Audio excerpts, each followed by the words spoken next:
Oz Talk. Today we are initiating our Oz Artist Spotlight with John Coulter. He has an impressive and diverse resume. He's one of a select few artists who's featured officially at the Disney parks. Today, though, we're going to be focusing on his Oz artwork. Our special guest co-host, it's Sarah Crotzer, editor-in-chief of the Baum Bugle. This show is brought to you by the Oz Club. Since the 1950s, the International Wizard of Oz Club has been bringing fans together. Go to ozclub.org to join. Hey, everybody. Hey. Hey, hi, Sarah. Thanks for joining us again. Hi, Ryan. It's good to be back with you here in Oz. Excellent. So we're going to start today with some hot topics before we bring John Coulter in, who I'm so excited that we have joining us today. But I wanted to start with a word of the day. Are you guys ready for it? Word of the day is Ozhole. An Ozhole is a person who doesn't like the Wizard of Oz. So I wanted to ask each of you, who's an Ozhole in your life? Tori. Somebody who doesn't like the Wizard of Oz? Okay. I only know of really one or two Ozholes that I've ever come across. I've never heard that terminology. I'm a little taken aback, but I guess my sister almost once married a man who had never seen The Wizard of Oz, and I loaned him a copy, and he never watched it, and he never returned the DVD, and I'm so glad she didn't marry him. Ozhole. Very good. Garrett, who's the Ozhole in your life? I honestly don't know. I don't think I've ever had anyone actually say to me that they don't, probably because they're a little afraid of what my reaction might be. I don't know. I don't think I've ever actually had that experience. I know. I was once interviewed on the radio and someone asked me if I would ever consider dating someone who didn't like The Wizard of Oz. And I think in the interview I was like, sure, but in reality, how could that happen? I mean, look, right? Sarah, yeah. What about you? Have you encountered an Ozhole? I think, Ryan, that every day I encounter one because my cat, Hilda, is a major Ozhole. Despite being descended from the Eastern Calados, she regularly sits upon rare Oz items and treats them with total disrespect. So she is, I think, a classic Ozhole. That's awesome. In the meantime, I wanted to also address that we have something really exciting coming up for the Oz Club. It is the National Convention 2021 To Oz, To Oz 2. You can register for free at ozconvention.org to join us. It's August 6th through 8th, and we're going to be featuring quizzes and authors, lots of special presentations, paintings, games, a really super cool puppet show voiced by incredible talent that has been recorded over the years, people that aren't even around anymore. It's really fantastic. We're going to be there actually in the evening of August 6th at 7 p.m. Eastern time. We're going to be doing our first ever Oz Talk Live, where you'll be able to join us and interact with us and comment with us. So please register again for free at ozconvention.org. Sarah, you're going to be there. You're doing some presentations. What have you got coming up that weekend? Oh, I've got two big things coming up. I'm going to be hosting a really wonderful roundtable with former Bugle editors Michael Gessel, Scott Cummings, and Atticus Ganaway. We're going to kind of talk about what it is to be an editor and what our different experiences were like. And I'm also going to be hosting some live vintage board games, vintage Oz board games that I've digitized that we're all going to be able to play together. And I think it's going to be really lots of fun. Garrett, you've got a couple programs coming up also. What have you got for that weekend? Yes, I am doing two interviews, one with Justin Peavy of the wonderful Recap of Oz. It's a terrific podcast, and he recaps the Oz books in season 1.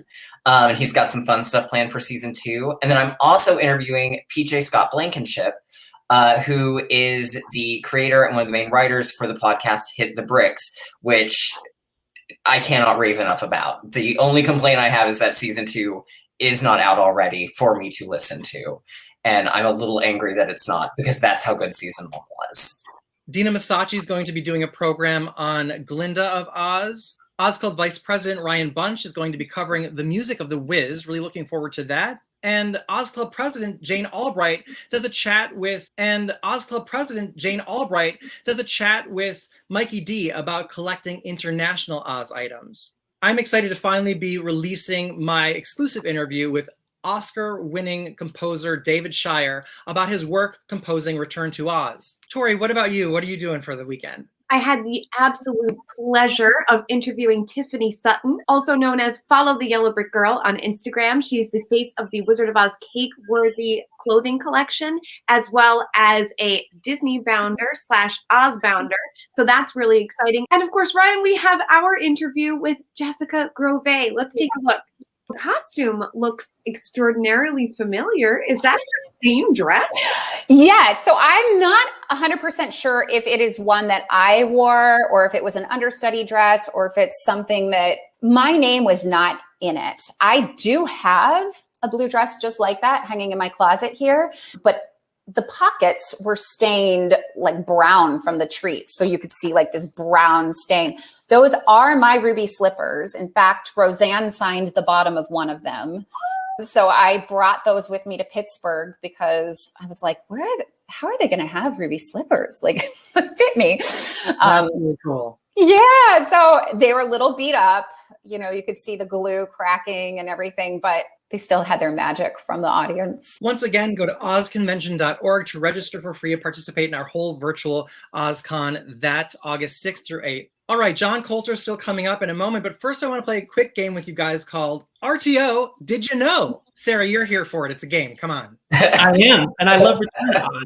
Thank you. Thank you. So I'm going to play a clip, and then I'm going to ask you, did you know? I had the opportunity to meet Aaron Schultz a few years ago in preparation for some work I was doing with Emma Ridley, who played Ozma in Return to Oz. And I got him to sit down and talk to me about some key differences and foreshadowing in the cult classic film. Everything that happens to Dorothy in the clinic foreshadows the same thing that happens to her in Oz. For instance, when she sees the machine is the same time as like she meets TikTok. Good morning, little girl. Dorothy originally goes into the clinic and she has those lunch pails and they set the lunch pails on the cart. That's when she finds the lunch pails in the movie. Come share my lunch with me, Belina. Mombi's original head is in door 31. Dorothy's door is door 31 when she's in the insane asylum. When the girl that plays Ozma comes in and she gives her this pumpkin. This is for you. Then also remember that when she gets thrown into a tower and she meets Jack Pumpkinhead, also when she hears the noise of the wheelers, it's the same noise as when they're wheeling her in the cart, and the actors are the people that played the wheelers. Also, when she gets onto the bed and they're going to cart her over to where Dr. Worley is, that's where she rides the Gump. And then Dr. Worley represents the Gnome King, and so then she's in there with the Gnome King. And that's when the lights go out, and notice that the same lightning thing is what happens when everybody's turning into ornaments. That's one of the things that Walter Murch wanted to be in the movie, because he wanted Ozma to be Dorothy's counterpart. So when Ozma is in Kansas and when Dorothy is in Oz, it kind of throws things off balance. And so that's why at the end of the movie, Ozma stays in Oz and Dorothy stays in Kansas, and then everybody's happy. All right. So Garrett, foreshadowing Return to Oz, did you know? I did, and actually the Cabinet 31 room one, that I didn't catch until I was watching it on Disney Plus, because I only had a really, really low quality taped off of the Disney Channel version. And never caught that. And then watching it on Disney Plus with the restoration, the minimal restoration they've done, I went, oh, hey, look at that. What about Tori? Tori, did you know all that foreshadowing was there? I sure did. And to me, I always thought that was the intention of all that foreshadowing was to call back to the 1939 film and the fact that everything in Kansas had a counterpart in Oz. So I'm not sure if that was their intention in this film, but that's what it always reminded me of. Sarah, did you know too? Yes, I mean, Return to Oz is my favorite Oz film. And last year for the Baum Bugle, we were very fortunate to work with Howard Berry, who interviewed Walter Murch a few years ago, and he gave us several portions of his interview with Murch that discussed the foreshadowing. So yeah, I did know, but it is awfully cool. So great. I love that. I think it's really cool to see it all together like that. So special thanks to Aaron Schultz for that information and allowing us to show it on Oz Talk today.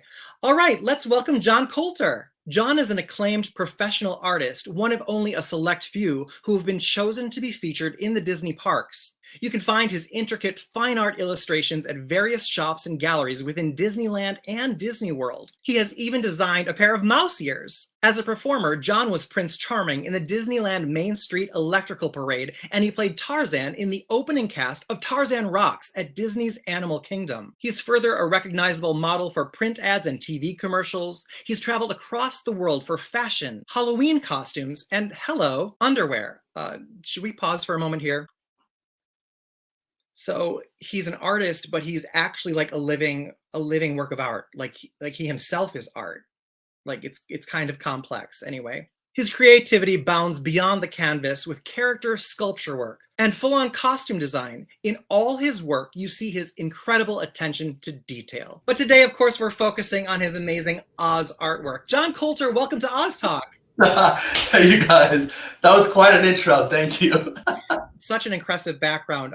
We've got some questions for you, though. So, Tori, why don't you start us off? Your Oz artwork seems to be pretty evenly anchored in both the realms of the book and the film. So which aesthetic do you think speaks to you most and influences your work the most? I would definitely say it's the film. I honestly haven't read too many of the books, so most of it is I've done research on all the old animation for the books, but I would say most of it comes from the movies. And pardon the pun here, but what drew you to Oz? Well, of course, as a child growing up, and I'm so old that it was back when it would show once a year on TV. So you would wait all year to see it that one time. So I fell in love with it as a child, and then the love for it just grew as I got older. As a big fan of Disney history, as well as the world of Oz, you know, it was really fun seeing all your pieces there. I particularly loved your Alice in Wonderland piece. That was great. And I wonder if you are ever attempted to combine those influences. What even draws you to the world of Disney and to the world of Oz? Are there similarities there? I find them both very whimsical and magical. So I think the styles do, they really work well together. In fact, how I became a Disney artist was the people at Disney saw all my Wizard of Oz art. So they were the ones that saw, you know, the Oz characters, and they could see the Disney characters in that style. So that's actually how I started working with Disney. Your illustration style is so distinctive, and I love how you can sometimes revisit certain scenes in Oz and depict them different ways. So I wanted to do a couple side-by-sides of some of your Oz artwork and have you talk us through the different styles. Okay, the one with the window on the right, I got that concept from old children's books. And I wanted to do something that whole series is very much just geared toward children's book illustration. And then the one on the left, that concept started from those old vintage Varga girls that you'd see really large on like either a plane or like a bullet. So that's why the scale is where Dorothy's very large on the house, was to emulate those old Varga girl paintings. But that's why a lot of people didn't understand why she looked so large on the house. And that was why it was to look like those old paintings. Did that make sense? Yeah, it's very cool. Like, is your training in illustration and art that style? Well, I was an art major, and I couldn't decide on one specific style. So I kind of vary, I kind of go from a few different styles, but I always find that I'd like to add a lot of detail in whatever I'm doing. What about the difference here? They're both watercolor, but the characters are so different. Yeah, that's kind of like a blessing and a curse as an artist because I get tired of doing one style. So I like to mix it up a little bit. And because most artists, they stick to one style and then they get very well known for that style. But when I see a story in my head, I visualize it not in my own style, but in a way that will best tell that story.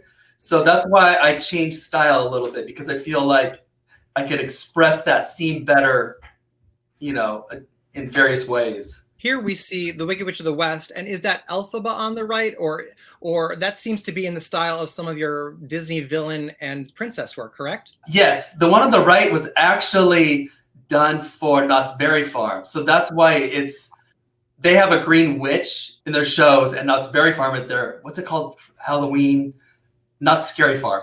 So that's why she's got kind of a Western costume design.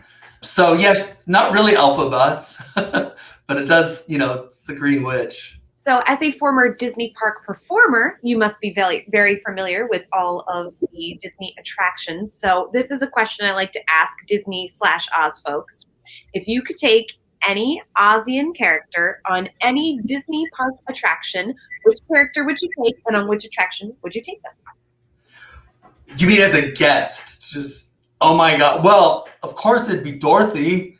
And you know what? It would be Dorothy, and I would take her on the Alice in Wonderland ride, because I feel like Dorothy and Alice, they have these crazy, whimsical worlds, and I feel like they would be best buds. So I want them to meet. So Dorothy on Alice in Wonderland. Is there an aspect of Oz that you haven't gotten to illustrate yet that you would actually really like to, and just haven't had the opportunity or the time to? Oh my gosh, yes. There's so much from the movies and the books that I've yet to illustrate. I would still like to dive deeper into Emerald City and do a lot more from that part of the movie. But we all know that since Walt Disney bought the rights to 11 of the Oz books in the 1950s, there's been a lot of official Disney Oz. There's Return to Oz, of course, we were just talking about. There's Oz the Great and Powerful. There's the Muppets Wizard of Oz, and there's even the unfinished Mouseketeer project, the Rainbow Road to Oz. Do you think we would ever see any official Disney Oz art from you? Well, that would be a dream. I would love that to happen. As of now, Disney gives us a list of movies and attractions that we can pay from, and that hasn't been on the list yet. But I could probably ask them, because I would love to do that. Before we get back to some of your Oz artwork that's flat, I have this. Oh, wait. You made this, right? Yes, but how do you have that? Todrick sold it to me. Don't be angry at him. Not all artists are able to translate what they do across media. How can you explain that? Well, I think it was just stems from me being just a lonely little child growing up. And I was just always in my room, just crafting and just experimenting with just different medias. And I just never stopped experimenting. So it has continued into my adulthood, just doing different crafting styles and stuff. People can see all the artwork that you have and that you've done, and other work that you've done at johncoulterdesigns.com. But let's take a look at some more of the Oz artwork that you've done, and maybe we can react to it and share some of the stories behind it. What about this one? Okay, that was also inspired from the children's books. I've tried and collect all the different Wizard of Oz children's books. So some of them have that influence in them, and then I just try and do my twist on it. These are what look like a series of Oz cameos, John, of the various classic Wizard of Oz characters. It's such an interesting style you've used. What can you tell us about these? Well, I just had this idea in my head that I wanted to do Oz tots. I always wondered, what would they look like as little children? Because in my head, I go, start thinking of all these little ideas and how cute they would be as children. And I just thought they'd be cute as little portraits. So that's how that kind of started. And then when you do one character, you just can't stop. Like, I couldn't leave out the Munchkins. These definitely stand out because these look to me so heavily influenced by the 1939 film. Tell me about these. I just wanted to try something very simple and stylized, and just using a few select colors. They all the same. I use the same colors in all of them. So I just wanted to experiment with something simple and just capturing their personality in one tiny little image of them. So I would add like the pose or different things that you try and tell the story with as little amount of detail as possible on those. If that makes sense. I love the Tin Man giving a little hug. I know, right? I know. I was pretty impressed with myself with that one. These two, you've got a much different style than we've seen. We've got sort of the interesting teacuppy with the wizard. We've got very non-MGM yet vaguely MGM with the witch and Glinda. What was sort of the process with this? These, I've just got obsessed with detail because I feel like in the detail it tells so much about the personality and story. And then I thought, how cool would it be when you line these up? And also the Dorothy in the house, when you line them up, the whole horizon line connects. And it really, the whole horizon tells the whole story. It goes through from Dorothy to the whole, like the Yellow Brick Road. You can barely see it, but it goes through the whole story. And then with the hot air balloon, the teacup, that was just me losing my mind and trying to get creative and just couldn't stop, just kept going. This could be something out of a magazine. This is incredible, this landscape. Now, tell me a little bit about this one. Oh, I'm a big fan of Andrew Wyeth, his art. And when I saw this one, it's to pay homage to, it's called Christina's World. And I just thought that his original painting would so easily be translated into a Wizard of Oz painting with very little changes, like just lifting the house, adding a tornado, putting her in the Dorothy dress. I just thought, what a fun play on that original classic painting. And I had to, once I had that in my mind, I had to paint it. Had to do that one. I love this one because it's obviously inspired by Wicked, shows the characters. What was your inspiration behind this piece? Well, actually, what inspired me for this was obviously seeing the Wicked show, and I just fell in love with it. And then I became good friends with the Fierro. So I actually painted this for Fierro, who was doing the Broadway show at the time. So I painted it for him, and then it started getting around, and the whole cast started buying it through Etsy, which was super cool. But I just love the metaphor of, you know, the marionette, her pulling the strings. And so that was another one where I had this idea, and I had to see it come to life. What's up next for Oz and art with you? Oh, I don't know. I haven't had time. I'm so busy with the Disney art right now, but I never want to stop. So we'll have to see what's coming next. I don't know. John Coulter, it's been so exciting to get to chat with you and hear some of the stories behind your art. And anybody that wants more information, again, head over to johncoulterdesigns.com. And you have an Etsy shop? I do, yeah. And there's still some Oz. It's all limited. So there is still some Oz paintings still on there, reproductions. Excellent. And you're also on social at John Coulter Designs, so we can find you that way as well. Thank you so much. Yeah, thank you for having me. Sarah, what can you tell us about the upcoming Baum Bugle? It'll be heading off to the proofreaders soon, and it's going to be several weeks before we get to the printers, but we are well on our way. And here's the cover. This is our cover. It might get tweaked just a little bit, but we have this lovely image of TikTok. Of course, it's a preview of some wonderful new artistic visions of Baum's creatures. And we've got a whole issue that's about Baum's creatures, all his fantasy creatures, from gnomes to orcs to the demon of electricity, just all sorts of wonderful fantasy creatures Baum created. And we have a variety of writers looking at those. And we'll get a wonderful look behind the scenes of the puppet show that you'll all enjoy if you sign up to go to Oz 2 next month. And once again, remember, we're going to be there for that same event in the evening of August 6th at 7 p.m. Eastern with our first ever Oz Talk Live. So head over for free and register at ozconvention.org. We hope you enjoyed this show. You can like, subscribe. You know, we do Oz Talk new episodes every other week. So if you subscribe, you can get notified. And hopefully you're interested in all the topics that we cover. If there's something in the world of Oz that you'd like us especially to cover, leave us a comment and let us know. And if you're not already a member of the International Wizard of Oz Club, what are you waiting for? For your very small membership fee, you'll get 3 annual issues of the Baum Bugle. That's our magazine all about the world of Oz. Head over to ozclub.org and sign up.